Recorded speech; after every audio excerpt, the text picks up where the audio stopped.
நாடு முழுவதும் நடைபெற்று வந்த நீட் மறு தேர்வு தற்போது நிறைவடைந்திருக்கிறது. மாணவர்கள் தேர்வு எழுதிவிட்டு ஒவ்வொருவராக வெளியே வருகிறார்கள். நாடு முழுவதும் 5440 தேர்வு மையங்களில் நடைபெற்ற நீட் மறு தேர்வு தற்போது நிறைவடைந்துள்ளது. மாணவர்கள் வெளியே வர ஆரம்பித்திருக்கிறார்கள். கூடுதல் தகவல்களை வழங்குவதற்காக செய்தியாளர் விவேகானந்தன் இணைந்திருக்கிறார். அவரிடம் கேட்கலாம். விவேகானந்தன், தருமபுரி மாவட்டத்தை பொறுத்தமட்டில் எவ்வளவு மாணவர்கள் இன்றைக்கு நீட் மறுதேர்வை எழுதியிருந்தார்கள்? நீட் மறுதேர்வு நிறைவடைந்து மாணவர்கள் வெளிவர தொடங்கியிருக்கும் நிலையில இந்த தேர்வு குறித்து அவர்கள் என்ன சொல்கிறார்கள்? தேர்வு எளிதாக இருந்ததா? என்ன கூறுகிறார்கள்?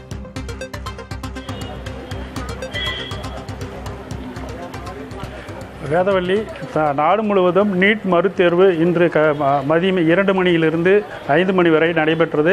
இந்த நிலையில் தருமபுரி மாவட்டத்தை பொறுத்தவரை 9 மையங்களில் 4500 மாணவ மாணவிகள் இந்த நீட் மறுதேர்வில் கலந்து கொண்டு இருக்கிறார்கள். தற்பொழுது நாம் தருமபுரி அரசு கலைக்கல்லூரியில் இருந்து இருக்கிறோம்.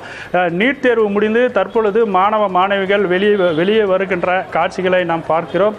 அதாவது 2 மணிக்கு தொடங்கிய தேர்வு 5 மணிக்கு முடிந்து 5:15 மணிக்கு மாணவர்கள் அனைவரும் தேர்வு முடிந்து வெளியே வந்து கொண்டிருக்கிறார்கள். இந்த மாணவர்களை காலை முதலேயே தேர்வு மையத்திற்குள் அனுப்பிவிட்டு அவர்களது பெற்றோர்கள் வெளியே காத்து கொண்டு இருந்தார்கள். தற்பொழுது தேர்வு முடிந்து மாணவர்கள் தேர்வை எவ்வாறு எழுதியிருக்கிறார்கள் என்ற ஆவலோடு தெரிவதற்காக அவளோடு நுழைவாயில் முன்பே வந்து பெற்றோர்களும் காத்திருக்க காட்சிகளை நம்மால் பார்க்க முடிகிறது.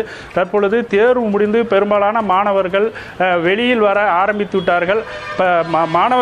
அவர்களிடமே நாம் தேர்வு குறித்து கேட்போம். இங்கே நம்மிடம் ஒரு மாணவர் இருக்கிறார். இப்பொழுது நீட் தேர்வு எழுதியிருக்கிறீங்களா? நீங்கள் முதல் முறையாக எழுதுகிறீர்களா? தேர்வு எப்படி இருந்தது? இது கெமிஸ்ட்ரி மட்டும் கஷ்டமாக இருந்துச்சு, மற்றது ஓகே.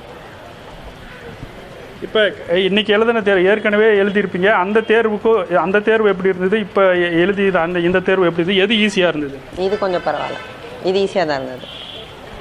இல்லை, இந்த தேர்வில் எளிமையாக இருந்ததுன்னா எந்த பாடத்தை சொல்லலாம்? ரொம்ப கடினமாக இருந்ததுன்னா எந்த பாடத்தை சொல்லுவீங்க? பயாலஜி ஈஸியாக இருந்துச்சு, கெமிஸ்ட்ரி கஷ்டமாக இருந்துச்சு.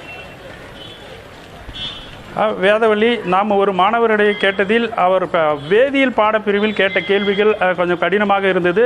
முன்னதாக மே மாதம் 3ஆம் தேதி நடைபெற்ற அந்த தேர்வு ரொம்ப எளிமையாக இருந்தது, கடினமாக இருந்தது. அதைவிட இந்த தேர்வு எளிமையாக இருந்ததாகவே மாணவர் தெரிவித்திருக்கிறார்.